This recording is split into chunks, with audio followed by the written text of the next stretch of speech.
off the bat. He's going to be talking Knicks and Nets, Lakers and Clippers. Bryan Power, after paying me $100 for the segment, he will look at the NBA and college basketball, San Diego and Portland. And we've got a great guest lined up for the final segment. Normally it is Dave Sharapan, but Matthew Hard as Knuckles Barnaby, I made that nickname up, is joining us. And if you know Matthew, he had an unbelievable career in the NHL, played for a bunch of teams, was a fighter who could score. I don't know if you'd call him a scorer who could fight, but he was definitely a fighter who could score. And he's going to look at a couple NHL games and the Ravens and the Chiefs. Teddy's already corrected me. The show has begun. I'm Lawrence Presman. Teddy covers my co-host. Skee Profit right off the bat. Welcome to the show, Skee frickin' Profit. How are you, brother? I'm doing well. I can't complain at all. It's always good to be on here talking sports with you gentlemen. How are you both doing? Teddy? I'm doing just fine, Skee. Although your NBA run's pretty special right now. I mean, I'm 8-2 the last 10, 51-33. I got a bunch of good runs, but you're on a pretty ridiculous NBA run, 4% plays or higher. Talk about it for just a minute. You are the $2 Tuesday handicapper today. Yeah, I'm the $2 Tuesday, and this run dates back to about late March of 2023, and it's probably my best run ever in NBA. I don't know how many plays I won in a row, and I wasn't even paying too close attention. I was just happy winning the bets. Ralph, I believe on this show, came and made it known that those 4% or higher plays were really hitting at a crazy rate. And as of right now, I believe the last 66 are about 75, 76%. So I do have a top play up and available today. If you'd like to be involved, $2.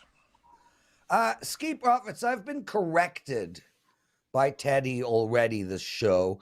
I said you were going to be talking about the Knicks and the Nets, and he then texted me saying, you're not talking about the Knicks and the Nets. So I don't know how to set up the first game. I messed up clearly, even though for some reason I just went back into Slack, and it clearly says... Scroll up, Prez.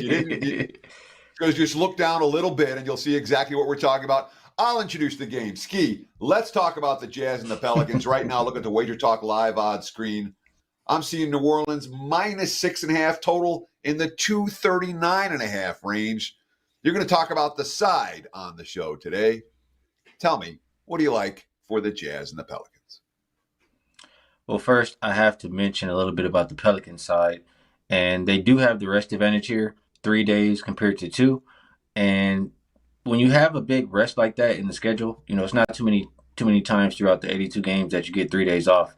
It gives you time to work on what you were doing wrong. And for the Pelicans, I know that's been, an emphasis on their defense. So there's also been talk of them using a new starting lineup. So we'll see how they look when they come out there today. For the Utah Jazz, it's not a whole lot of question marks. They've just been playing good basketball since they've gotten healthy. They've covered now 7 of their last 8 games. They've been the better offense. They've been the better rebounding team. If they can do those things, I think they're more than capable of staying in the game tonight. The last 6 meetings versus this Pelicans team, they've covered every one of them. So I don't see why they can't cover again tonight. It doesn't matter if they've been shorthanded or not. So I think Utah is live. I'm not sure if I saw an injury report flash up for this game, but, as long as everybody's good to go, I'm liking the Utah side. Yeah, Chris Dunn was just downgraded to questionable. He's got an illness for this evening. But when we talk about major injuries for Utah, is Chris Dunn someone who would move the needle for you? Yes. I think Utah absolutely needs Chris Dunn. This run that they've been on, I believe it started when Chris Dunn was inserted into the starting lineup. So to see him out today, they do have guys who are still capable, but I believe that's a big deal. Skee Profit joining us. And yes, Teddy, you are correct. I did not see the change of play. Congratulations, guys. Mark the date down. It is, January 23rd. Teddy was correct. Skee Profits. The Lakers, Clippers. Now, we all know you're a Laker fan. They're +9 here. Are you going to be betting against your team tonight? I am not. I'm here to make a case for the Lakers. And the Clippers, here's what I'll say. They've been playing really good basketball as far as the offensive side. They've been able to make up for the poor defense that they've been playing. But at some point, it's going to catch up to them. They've given up, I want to say close to 119 over their last 5 games, quite a bit, or last 6 games. Last 5 game stats do have them as a bottom 10 defensive rated team. So looking at this here today, I know the Lakers are minus LeBron, but they're comfortable playing without LeBron. They did it last season for a good stretch, and if you look at the last 6 games without him on the court, they've covered 5 of them. So I like that. And then you're just looking at how they've been playing lately. Lakers the better defensive rated, the better rebounding team. My theme is if the Clippers aren't playing great defense, I can't be laying close to double digits with them. I know they've been able to get away with it with great offense lately, but like I said, it's going to catch up to them, and I think tonight is the night. The Lakers are the hungrier team in this matchup. They're at 50-50, and the Clippers are well above 500. So I think the Lakers +9 are the right side in this matchup. So these two teams played, a week ago? 2 weeks ago, and it was down to the wire matchup with the Lakers stealing the win at the end, a game where the Clips shot particularly poorly. Do you worry about any of these like short turnaround revenge situations if it's a week or two ago? Is that something that comes into your mind, especially in a rivalry game like this? Or is it, look, that was weeks ago. they barely remember what happened 2 days ago, let alone 2 weeks ago. Talk to me about the revenge angle here, if it's meaningful to you at all. Well, I think if it was a little bit closer in date, or if there was something significant that happened, they would care a lot about it. But in this particular game, I think they look at the other side and they see LeBron not playing, and they don't really care as much anymore. They might kind of sleepwalk through this game. So I don't really care about it for this particular game. And I look at the last 2 games. The game before this one was close too, and I believe the Lakers went outright. So they're more than capable. I think this one is down to the wire again. Skee Profit, he is the $2 Tuesday handicapper at WagerTalk. Every Tuesday, we take the hottest handicapper and make him only $2 for the price of less than a coffee. You get Skee Profit's 4% NBA play. And guys, as Teddy mentioned at the top of the show, he is on a 50-16 run. Teddy, I want to be on a 50-16 run.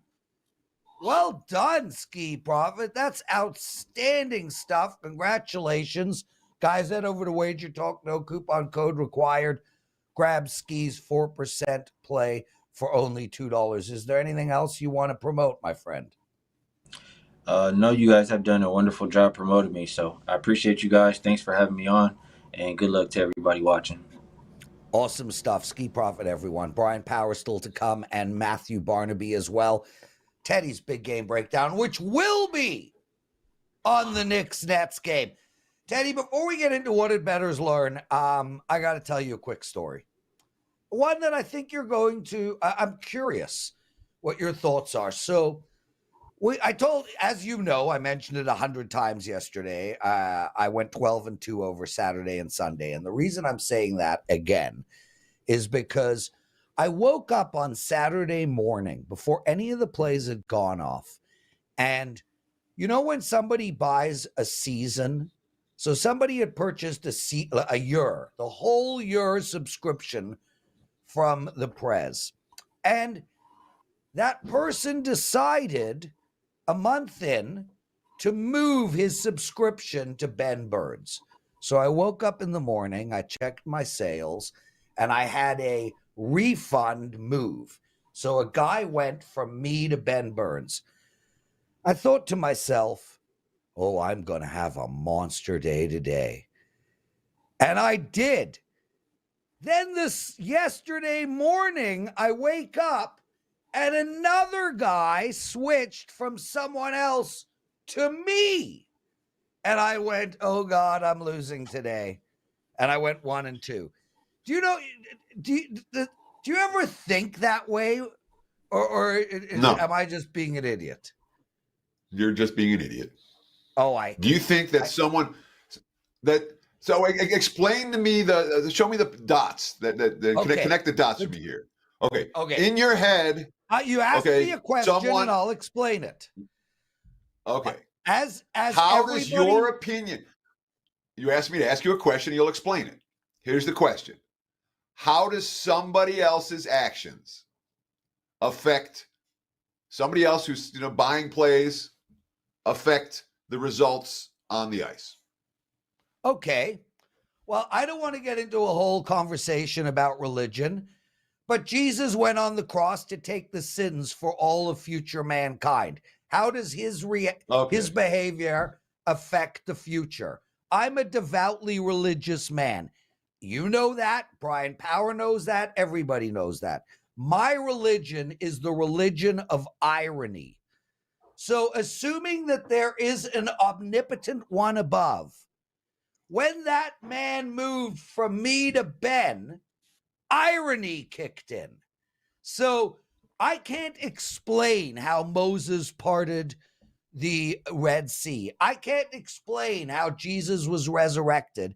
And I can't explain irony and why it exists. But it does. It's my religion. And that is the cause and effect of it. Is that a fair enough answer? Or am I an idiot? It's a fascinating tale. Thanks for sharing, Lawrence. It was very fascinating. I'm sure our viewers are intrigued with your nonsense. Let's talk about what we learned last night. How does that sound? Does that work for you? Whatever, Teddy. All right, so I'm on an 0-2 NBA run. I'm Some guy must have NBA handicapper. The pressure is on. 0-2 my last two. Of course, I'm 8-2 my last 10. I won 8 in a row. I'm 51-33, 61% since November. 248 and 177, better than 58% since 2022, up more than 194 units of profit during that span. The NBA's been good, despite the fact that I'm 0-2 with my last two. I'll take 8-2. I'll take an 0-2 run as long as I go 8-0 in between. No problem. And yet, $2 Tuesday handicapper over at Sports Memo. It's actually 2 for $3 if you want to get both of our plays. And I still can't sleep. The goal, and I think it's much easier outside of football season. When you're $2 Tuesday handicapper in football season, you have to speed up the process. There's no way around it. You got to find the play that you like a lot by Tuesday morning, which is not something I normally do. But in basketball season, in baseball season, you can do things the same way that you do on a normal day. And that's exactly what I try to do. The exact same way that I do my handicapping process every single day. You make your short list the night before, you make your final decisions and do your write-ups in the morning. And of course, you never sell more plays than on $2 Tuesday. It doesn't matter if you're WagerTalk, Sports Memo. People are interested in buying top-rated selections for $4. And I won last time, I'm pretty sure. So tonight's play did stand out. A 4% winner. Don't buy it at WagerTalk. Buy it at Sports Memo. $2. And good luck to us. That's what I learned last night, Lawrence. How about you? Well, Teddy, fascinating. Bryan Power joining us, everyone. Oh, Bri, anything to add? I wanted your breakdown, Prez, of the likelihood of Teddy cashing a $2 play now in non-football season versus football season. Does that matter? Does the people changing subs? Is it a similar effect here? Do you have an interesting follow-up question? Right. Only the winning team thanks the Almighty. I don't know how it works or why it works. I can't explain the religion of irony to you. So who knows, brother? But I do know that anything that can annoy Teddy, my hand is up. Brian, did you see my workout video yesterday? I posted it on Twitter. No, I missed that. I apologize. How much you benching these days, Prez? Well, how much can I bench? Like in one go? Teddy's weight. I think Teddy's annoyed, Prez. So, Teddy, I put up a video yesterday. I saw it. And did you see a guy commented, video. How many do you think Teddy could do? And I wrote none. This is This is how far I made it through the video. You were like running something, and then you jumped on the ground and did push-ups, and I'm like, great, I've seen enough. Yeah, so you held me for, I think, 3 seconds. But yeah, I clicked on it. The best response of all was that Brian Leonard writes, I got a sweat just watching that video. And then my response was, well, I guess we both worked out today then. Bryan Power, Denver Nuggets, Indiana Pacers. How do we bet this game? Okay, so what we have here is a classic handicapping spot that I've talked about in the past. Teddy, I know, has talked about in the past. Many people have talked about it in the past on the show. Indiana is returning home after a lengthy road trip. And before I talk about why specifically I want to fade them, let's talk about said road trip. They were 2-4 straight up and against the number in their 6 road games. Although, should be noted, Halliburton missed all but one of them. But, Prez, irony, I guess, is the theme of the day. The one time Halliburton played, what did the Pacers do? They lost outright as 8-point favorites to the Portland Trail Blazers, who are obviously one of the 5 worst teams in the league. Last game of that road trip, I successfully faded the Pacers. They were a 4%, Phoenix, a 4% best bet on Sunday. I got in front of the line move. I laid 5. Good thing I did, because I believe it closed 7, and you would have pushed in that situation. So now Indiana back home. Halliburton questionable, and they host the defending NBA champion Denver. Interestingly enough, you look back at the road trip, one of Indiana's stops was in Denver, and they lost 117-109. Did cover as 10.5-point underdogs, though it was the front end of a back-to-back for Indiana. We need to mention, guys, Pascal Siakam, who the Pacers recently acquired, but the team's just 1-2 since that trade. Everyone was throwing babies up in the air, saying this was going to be a great defensive team, or not a great defensive team, an improved defensive team after that move. Well, I still worry about Indiana defensively. They're giving up 120.5 points per game, even at home. Denver, middle of a 5-game road trip here. They had some tough matchups to start, playing Philly and Boston. But what did the Nuggets do last week? They became the first team all year to win in Boston, other than the Celtics, of course. First visiting team to win in Boston, just to clarify. They hold off the Wizards on Sunday. Jokic, I mean, my goodness, what else can you say, guys? 42-12 in that win over the Wizards. He's shooting 75% from the field the last 12 games. And that's in addition to averaging nearly a triple-double for the full season. I just think Denver scores a lot, Teddy. It's a bad situation for Indiana, so I will lay it with the defending champs. Yeah, I'm showing Halliburton as out for tonight for the Pacers, and certainly, he's the straw that stirs the drink for Indiana. The money showing for Denver as a result with Halliburton's downgrade. Here's my question, because the Pacers to me are very much a character team. All right, I like Indiana off a loss. I like Indiana a lot off multiple losses. They've lost more than 2 in a row only once all year. That came right after they played for the NBA Cup in Vegas, and the excitement of that. They were flat. They were on a tough road trip. They were in Milwaukee and a couple of anyhow. That's the only time all year they've lost more than 2 in a row. They've lost 2 in a row here. Is Denver a little bit fat and happy? Is Indiana capable? Pacers, I like them off. What do you think of my assessment as Indiana's a character team, and are you willing to bet them off back-to-back losses? Okay, here's the thing. Let's talk about what you just said. The only time that they struggled was kind of in that weird situation where they were off the play-in tournament. Well, this is a unique situation. It's a situation, like I said, I know you've talked about off the long road trip, but let's talk about how the Pacers play, Teddy. We know what they want to do. They want to get up and down, 100 miles an hour. Their tempos, their tempo numbers are near the top of the league. They like to score a lot of points. The way they want to play in this situation, I don't know if it mixes. I think if there was a time where maybe Indiana, they're happy to be back home. They're not, maybe we don't see them going 100 miles an hour up and down the court. Or if they do, if they play their style, doesn't Denver score a lot too? Doesn't that play into the Nuggets' hands? It's not just Jokic. This is a Nuggets team that can certainly score with the best of them and pick apart a Pacers team, especially a Pacers team without its best player. Brian, I love that your outfit is matchy-matchy to the colors of this game. Johnny Detroit says your MI gear is fire with a fist bump. So I don't agree, but I was going to message Johnny back, but I had to do my breakdown there. This was actually purchased at the M-Den. I can't remember which game it was before. I want to say it was maybe a Michigan State game. But, purchased right at the M-Den. Go Blue. My daughter would say when, as in when did I ask? Okay, Bri. San Diego plus 3.5 at Portland. How do we bet this one? Well, I know, Prez, you were asking about San Diego and Portland, so I will give you the breakdown right here. I know that nobody loves the West Coast Conference quite like the Prez. Okay, every week on the Power 5, I do a little segment called Sell High, Buy Low. Right now, I'm buying low on this San Diego team. They're 0-5 in conference play. It's obviously not good, but they've had to face Gonzaga twice, St. Mary's, and San Francisco. Those are clearly the three top teams in the West Coast Conference. I know Gonzaga's down a little bit this year, Teddy, but they're still head and shoulders above the rest of the WCC, with the exception of St. Mary's, obviously. But there's a large gap between those top three and the rest of the field. San Diego's other conference loss was to Pepperdine, and second leading scorer Deuce Taylor. He missed that game due to an injury.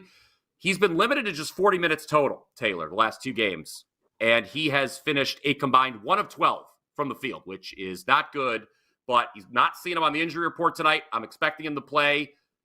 I think that's huge, especially because Portland is just awful defensively. We're talking about outside the top 300 in adjusted efficiency over at KenPom. Last 3 games, I know they were on the road, but Portland has allowed 292 points. That is a lot. And San Diego's not great defensively, but their efficiency rating is significantly higher than Portland's. And San Diego's tempo, okay, we talked about in the last game how in the NBA, Indiana likes to play fast. San Diego, 35th in adjusted tempo per KenPom. They're going to come out. They're going to look to play fast. It's also the old quintuple revenge spot, Teddy. 5 straight losses to Portland for San Diego. Another reason they should be motivated. I don't see any reason Portland should be favored in this game. There's in no area are they demonstrably better. So even on the road, I'm taking the points with San Diego, and I would expect this to be an outright victory for the Toreros. So you're looking at the Toreros tonight. Here's my question, all right? And yes, I was looking at the 5 consecutive, and not just wins for Portland against San Diego. They've dominated. I mean, it hasn't been close. 92-74, 80-61, 73-55, 92-60. That's 4 of the 5 meetings where it's been pretty well one-sided in favor of Portland. Portland 5-0 against the spread in those games, and the point spreads have all been in a comparable range. So we have a pretty much series dominance for the home favorite in this one. And we have a road dog who hasn't shown anything. You know, you talked about their 0-5 in conference. They haven't shown anything against the spread. They're 33% for the season ATS. Like, what makes you think this is the spot that they're the undervalued commodity? I don't know. I don't get it. This bad team. We know they're a bad team. We know they failed all year against the spread. We know they failed repeatedly in this matchup. Why is this the game? You're like, yeah, this is the one. This is the team. This is the night. Explain. Yeah, keep fit. Teddy's fired up about this one, guys. Teddy. Calm down, Teddy. Wow, Brian. Brian, yeah, I'm thinking Teddy does not like your bet. I don't think he does either. I don't like the other side. I just don't. I'm curious as to why this is the one that stands out. Well, let's see if we can answer some of these questions, shall we? Okay. Yesterday on the college basketball show, we had a discussion about how much do prior year trends matter in college hoops now with so much turnover year over year. So when I look at the head-to-head matchups, again, I talked about, somewhat tongue-in-cheek that the quintuple revenge will be on the San Diego players' minds. I don't know how many of them know that they've lost 5 in a row, going back a couple seasons to Portland, but I think there's going to be some holders that are motivated. But you look year to year, this Portland team, okay, you look at the numbers this year only, they're a worse team than San Diego this year. And those I don't have KenPom open in front of me, so I don't have what the numbers were the previous years. Like you said, it's a comparable spread. But I am willing to say, hey, this is a worse Portland team than in past years. I went over the defensive efficiency numbers. They're absolutely in the toilet. And then why am I looking at this spot specifically Teddy, to target San Diego. Like I said, it's a buy low. I think this is the nadir of the market on the Toreros getting slightly more than one possession at a Portland team that I don't think is demonstrably better. And again, who did they face? San Diego. They faced the cream of the crop in the WCC. Portland is not the cream of the crop. They're at the opposite end of the spectrum. I think San Diego gets off the mat here with their second leading score back in the fold. That's enough rationale. Excellent rebuttal, Mr. Power. Yeah. Thank you so much Yes. for answering my question. Now, what do you have to promote today at WagerTalk.com? Wait, before you get into promotion, did you use the word nadir? I did. Maybe. You did? Wow. Okay. Yeah. That's impressive. How do you spell that word? Spell that word for us. NADIR. NADIR. I don't even know the word. 5 letters. I'm impressed. Google it. Okay. I will tell everybody how good Bryan Power is. 80 freaking units since November 6th. Is that right? 80 units since November 6th? That is accurate, Prez. And the thing that we're most impressed by is going back to Christmas, 22-6 run with best bets. That's all plays rated 4% or higher across all sports. Wouldn't you know, I have a 4% best bet in college hoops tonight. San Diego, oh, by the way, not just something I'm talking about here on the show for fun. That is a client play. But my strongest play right now on my page, wt.buzz/BP. You can get, again, that's a 22-6 run with best bets. Basketball over the last 12 months, we're up almost 80 units as well. It's been a great start to the basketball season, NBA and college combined. I don't have it. It's 85, 64, and 3, I believe is the exact record off the top of my head. So we look to keep it rolling. I already know what play I'm going to have for $5 customer appreciation tomorrow. So do I. Big week. And let's keep it going. And I'll also, customers, all access people, already have my first conference championship play in the NFL. That will be made available to everyone here this afternoon. No, I'll just give it out for free tomorrow, guys. Bri, what are you doing in the gym today?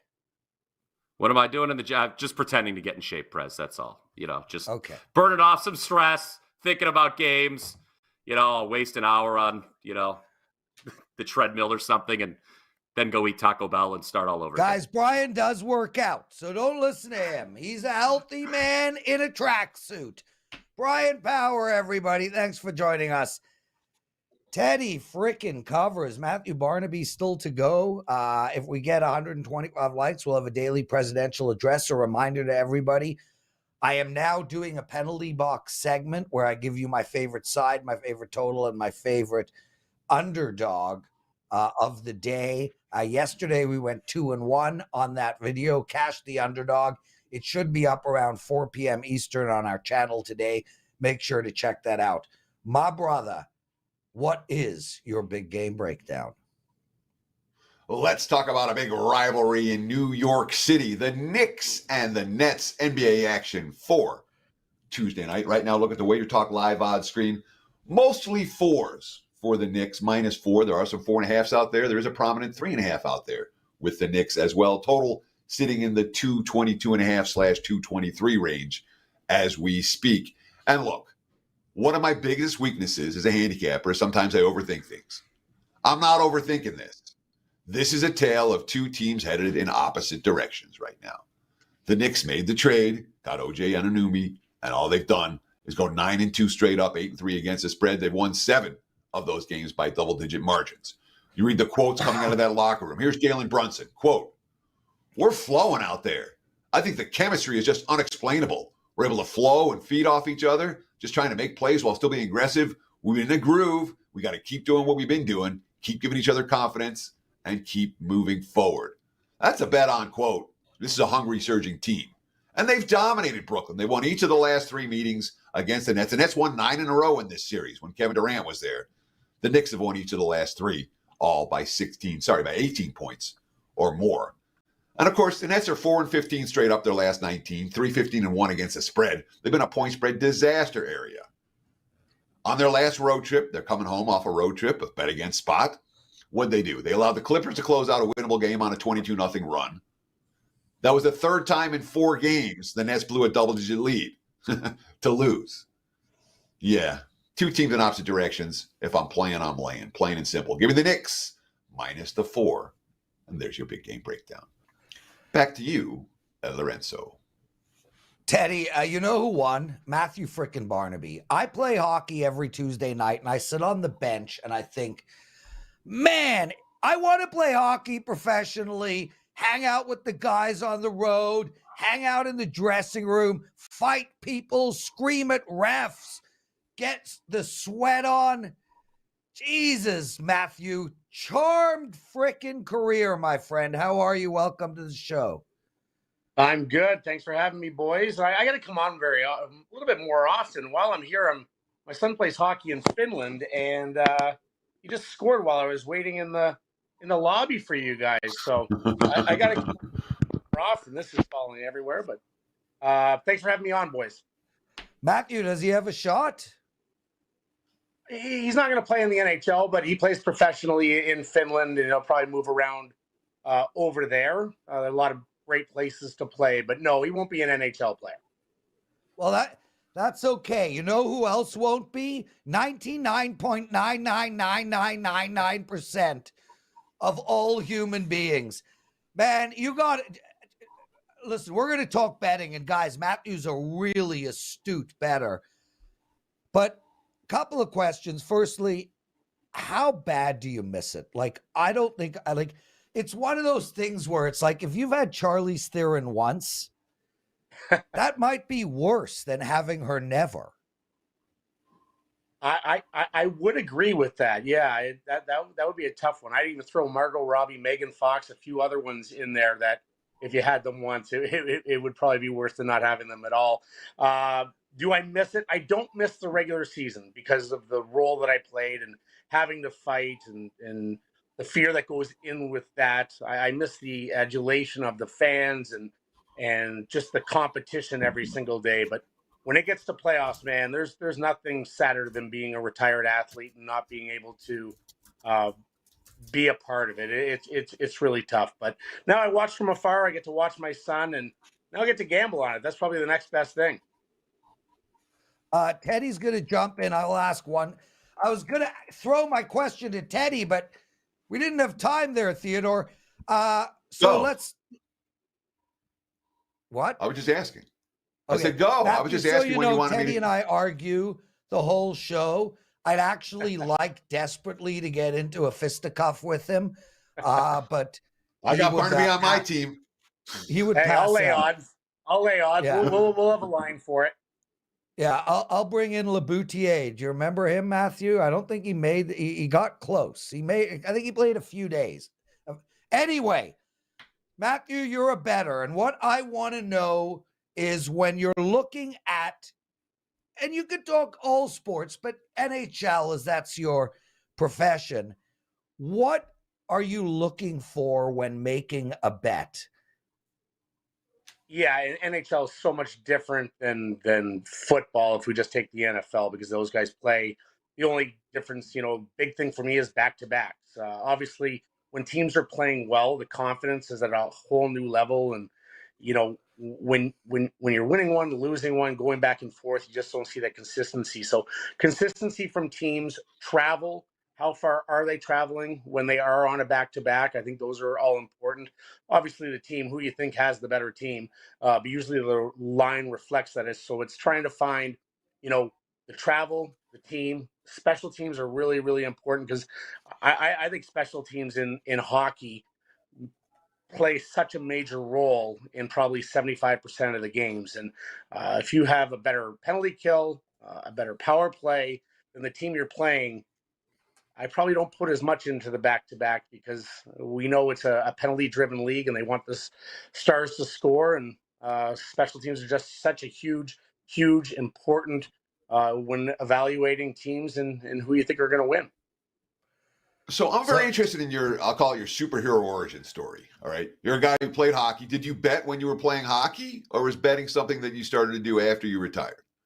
I've always been a gambler. Never touched hockey when I played, but I was into football, NFL. We all had our bookies back then, and we had some great days, some bad days.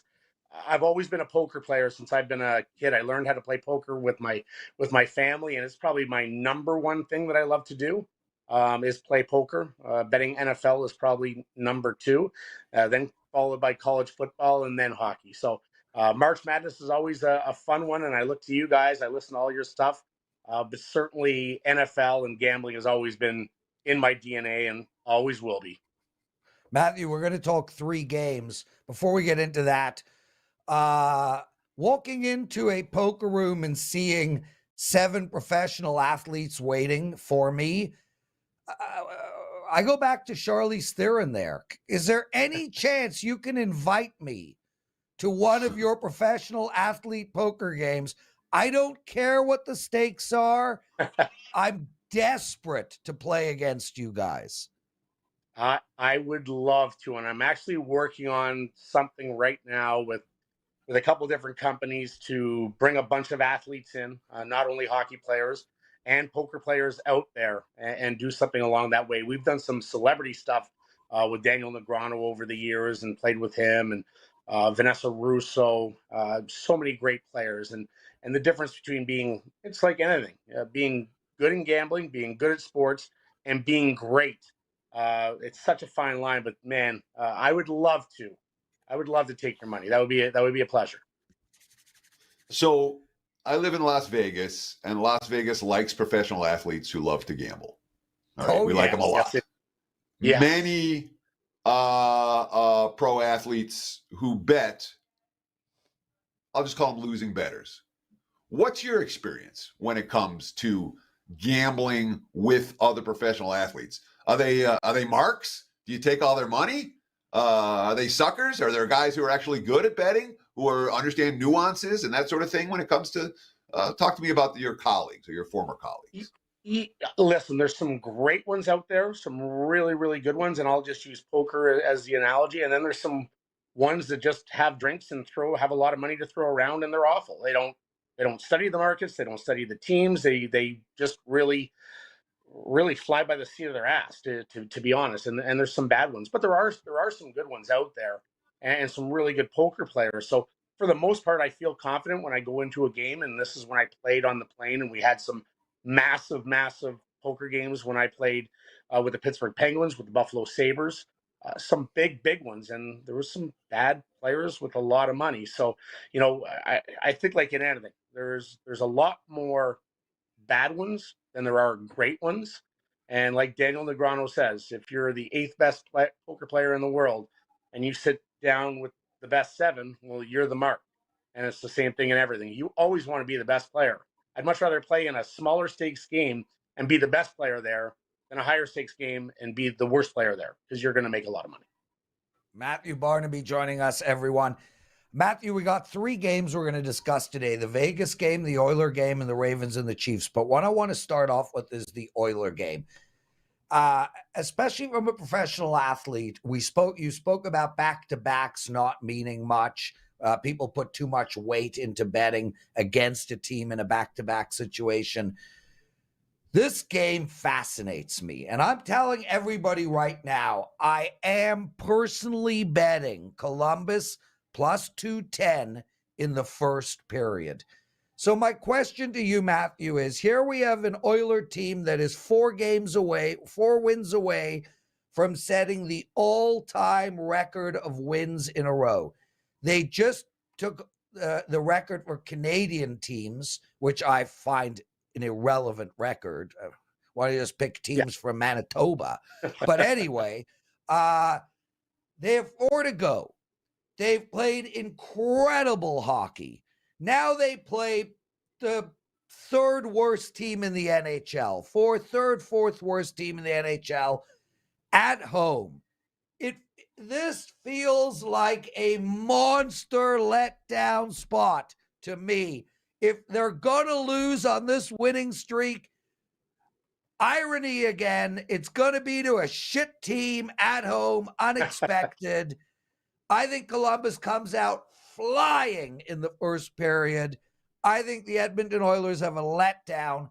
Talk to me about this game from a player perspective in regards to betting.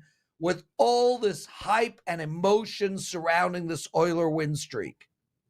Exactly what you said is going to be the focus of the coaching staff and the leadership group in Connor McDavid and Draisaitl.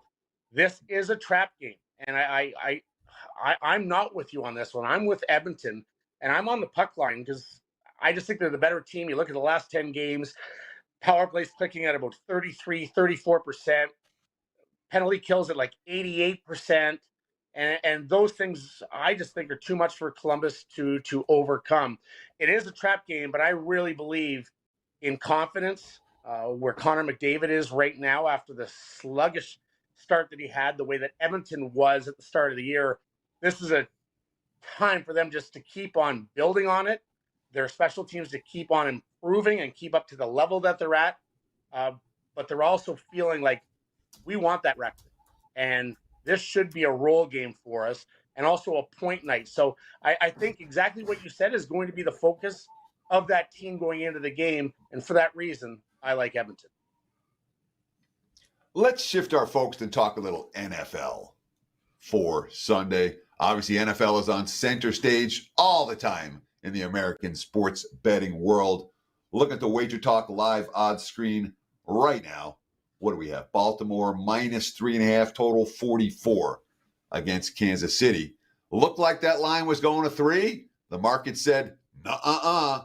Ravens need to be favored by more than a field goal in this game. Agree?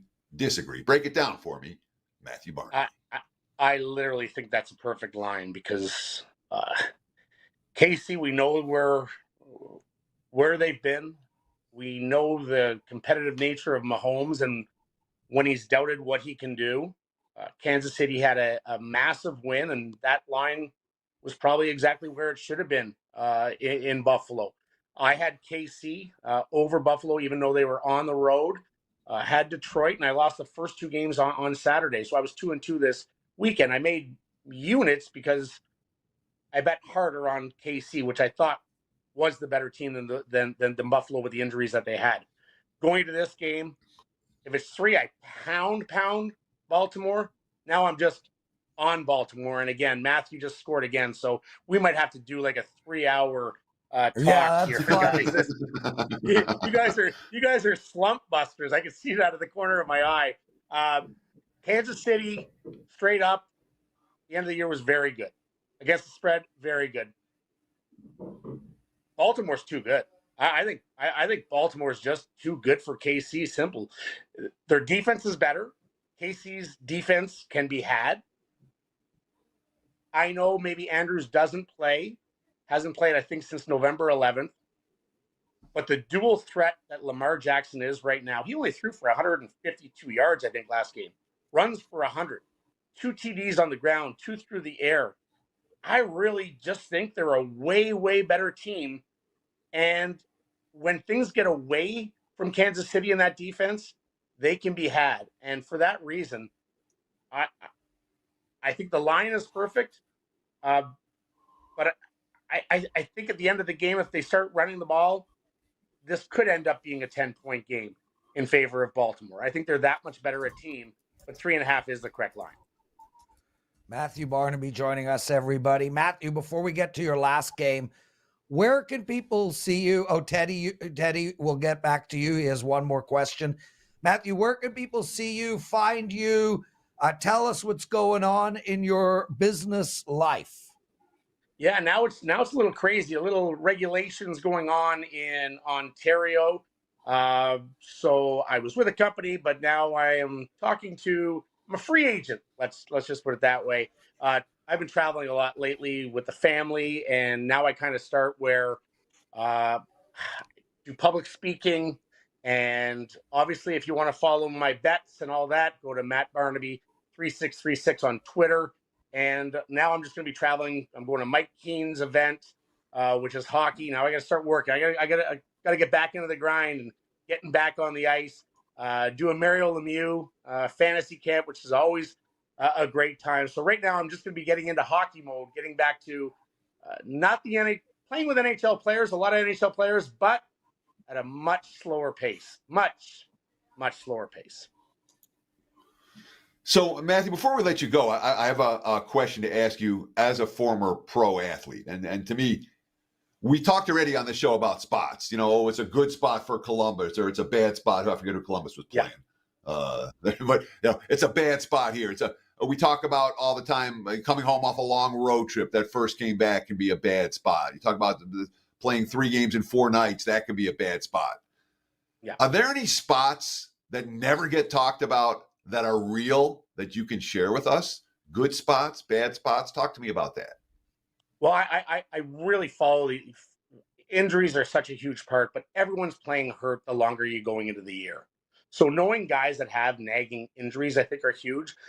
I think the biggest one you just related to it was when you come back off that road, that first game is so hard. Physically, Why? mentally. It's just the fatigue of traveling. Usually when you go out to the West Coast, those are the ones, whether it's Western Canada or you go to LA and you play 3 and 4 or 3 and 5 nights. It's tough. It's a grind. Now, So Matt, isn't as bad.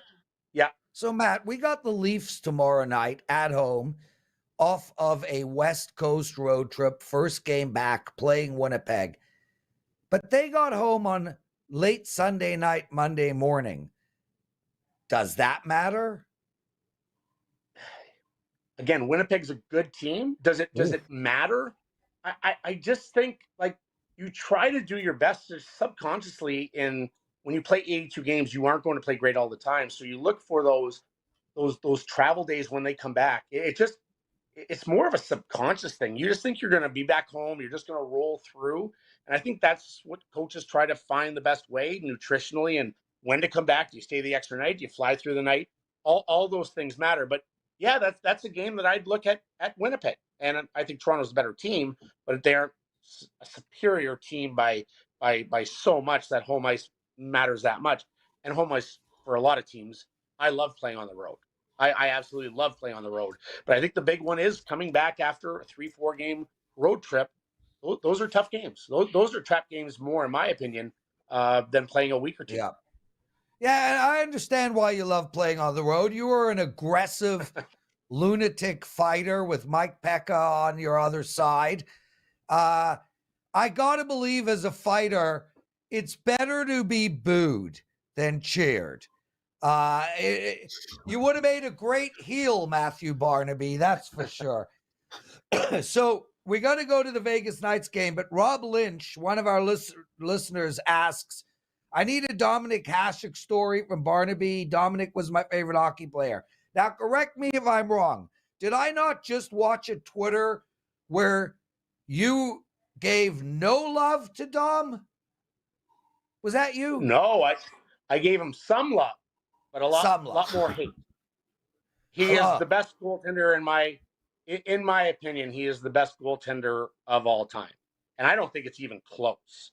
Because we had average teams, and you look at the stats and the trophies, all the accolades that he got, he was unbelievable. Was he a good teammate? No, he was not a good teammate at all. And there's many that won't speak up publicly, but a lot of my friends and a lot of the big names out of Buffalo especially that played 7 years with him, 8 years with him, know what kind of person he was on and off the ice. And I'm very capable of separating his on-ice ability and who he was as a person or is as a person. And he's just not a great person, but best goaltender of all time. Yeah, there you go. Okay, I hope you're watching Boya. I've really enjoyed it. I don't think the actor's very good, but has Matthew Barnaby disappeared? Daniel? Okay, so be it. Teddy, that was a fun segment, man. Yeah, that was good. Interesting. I tell you, I want to be a pro athlete so bad, dude. Oh my God. Like, next lifetime. Can you, yeah. Which sport would you choose? I don't know. You suck. I choose hockey. I mean, baseball, if I want to have the longest career Probably baseball possible. pitcher. You only got to pitch once every 5 days. Yeah. No, I don't want. I want to play every day, dude. Oh, Theodore. Guys, we're only at 125 likes, but we will still do a daily presidential address. Daniel's son, cue it up, my brother. Okay, guys, it's time for your daily presidential address. I do want to make mention, I do the penalty box segment every day now. It'll be up at 4 p.m. Eastern, give or take, on WagerTalk TV.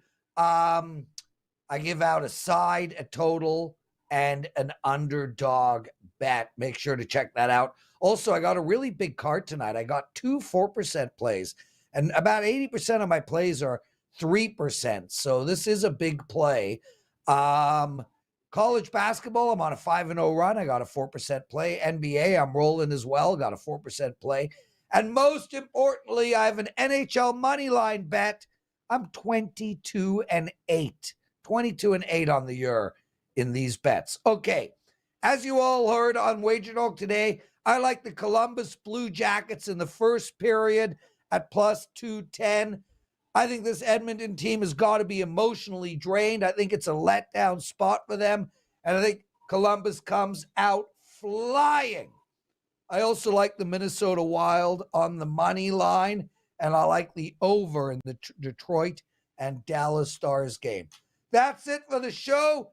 Thank you to all our guests, Skee Profit, Bryan Power, and Matthew Barnaby. Teddy Covers, take us home. Enjoy the games and good luck with all of your bets. WagerTalk Today. We'll be back